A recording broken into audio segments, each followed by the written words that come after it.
Welcome to our newest feature, Other People's Watches. Old Line Watches. Hey there, welcome to Old Line Watches. With you as always is this guy, Jeremy, your old man from the old line state of Maryland.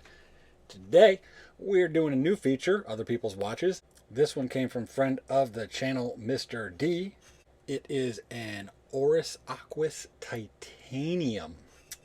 Oris is one of the last few independent watchmakers that is still kind of mass market popular, like in the affordable range.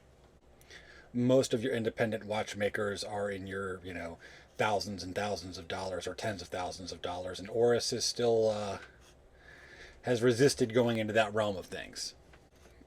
This is the part where I ask you to feed the algorithm gods by liking, subscribing, bell iconing, commenting, etc., etc. Moving along. Alright, without further ado, let's get cracking. Stats and specs.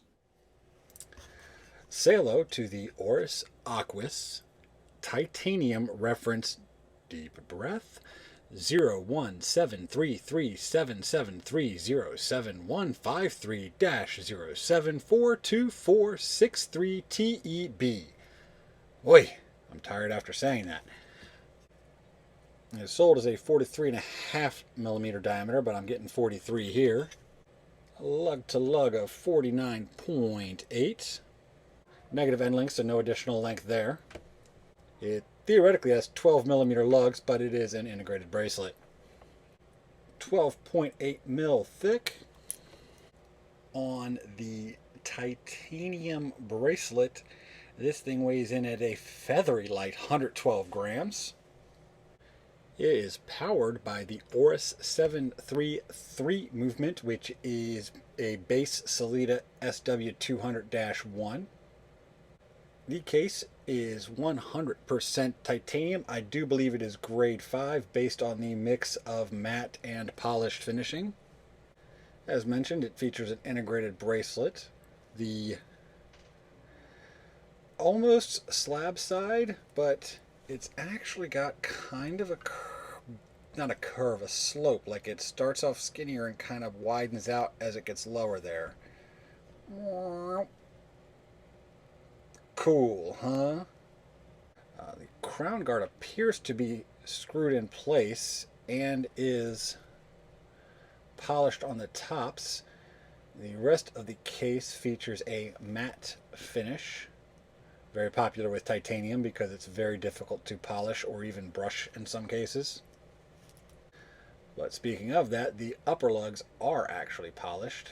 Never mind the smudginess of things right now. Much better. Protected by a double dome sapphire with AR undercoating. Screw down and signed Oris crown. Nice and big and grippy.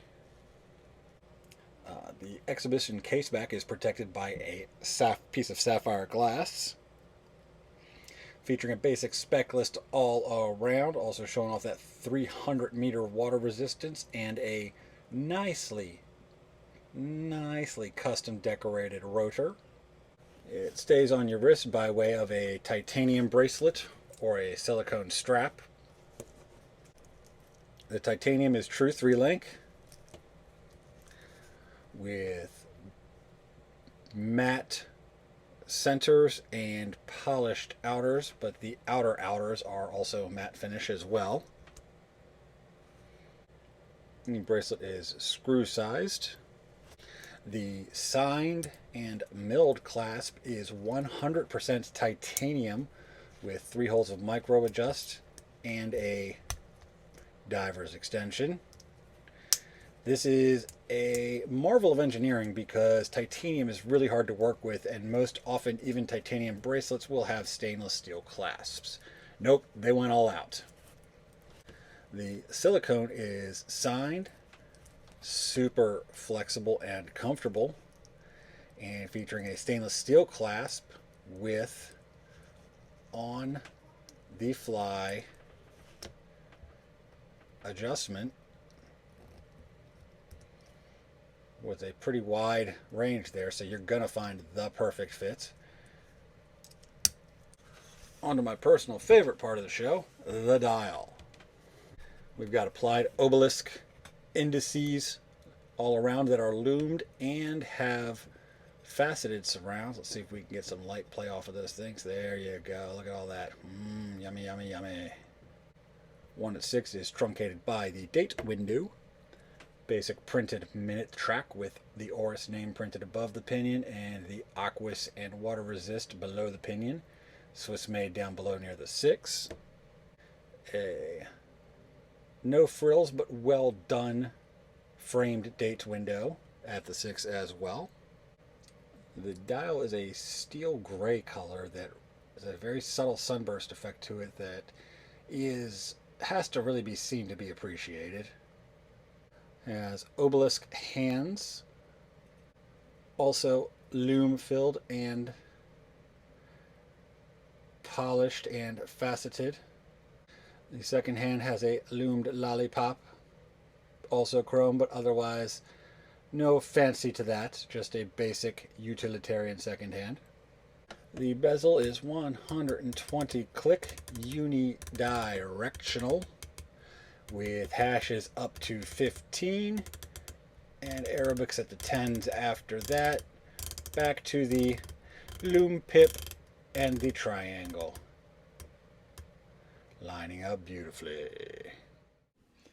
And what should surprise nobody, the loom on this puppy is long lasting.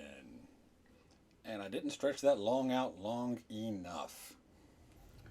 Here it is on my 6 3/4 inch wrist. And here it is on the silicone. Props and slops. So, for the props, I keep a little notes off screen for me to look at and reference to. And for the props, one of the notes I wrote was, just look at it, dude. Oris has a really strong design aesthetic, particularly for the entire Aquis line. Nothing looks like it. It's its own thing. This has one of the nicest integrated and or bracelet strap combos that I've seen in a while. Speaking of that, the titanium work on the bracelet and the watch case is completely flawless. Titanium is very hard to work with, and these results are nothing short of super impressive. The slops.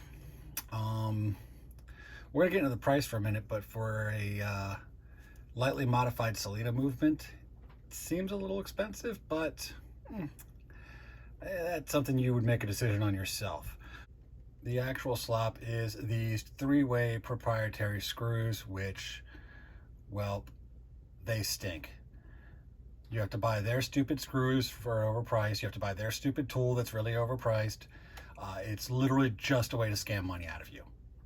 They could have used any screw in the world, but they had to make up their own weird one and be jerks about it. Okay, rant over. The bottom line. The bottom line. This pretty little puppy retails for $2,300 on the silicone strap. The titanium strap is sold out, so I don't know what it actually retails for.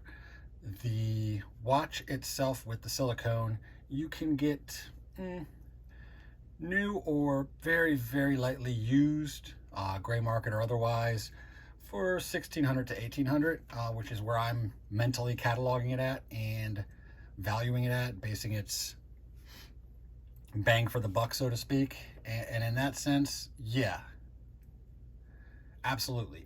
If you want something that can hang with the big Swissy boys at like Omega and Rolex, with the independent cred, yeah, this is absolutely one of the best ways to go. Well, that's all the time we have for today, so take care of yourselves, take care of each other. This is your old man from the Old On State, signing off.